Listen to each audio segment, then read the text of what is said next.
இங்கே பாருங்கள், இதுதான் நான் பிறந்த வளர்ந்த ஊர். நீங்கள் பாருங்கள், பச்சை பசேல்னு நெல் பயிரும், வாழை மரம், தென்னந்தோப்பு எல்லாமும் எங்கள் ஊரில் இருக்கும்.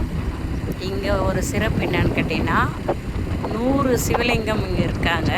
குளிச்சி லிங்கேஸ்வரர்ன்ட்டு அது போகிற வழி தான் இது. இந்த கோவிலுக்கு நம்ம அண்ணா அஜித் அண்ணாவும் வந்து தான் ஒரு பேச்சு இருக்குது. இது உண்மையாக பொய்யான்னு சரியாக தெரியல. ஆனால் சில பிரபலங்கள் நடிகர்லாம் வந்து ரகசியமாக இந்த கோவிலுக்கு வந்துட்டு போகிறதா எங்களுக்கெல்லாம் ஒரு சின்ன தகவல் இருக்குது. இது உண்மையாகவும் இருக்கலாம், இல்லைன்னா அது பொய்யாமல் இருக்கலாம். நாங்கள் இந்த கோயிலுக்கு சிவராத்திரிக்கு இந்த சிவனை பார்க்கலாம் தான் போயிட்டுருக்கோம். இது வந்து ராணிப்பேட்டை மாவட்டத்தில் இருக்குது. அந்த கோவில்கிட்ட போயிட்டு ஒரு வீடியோ போடுறேன்.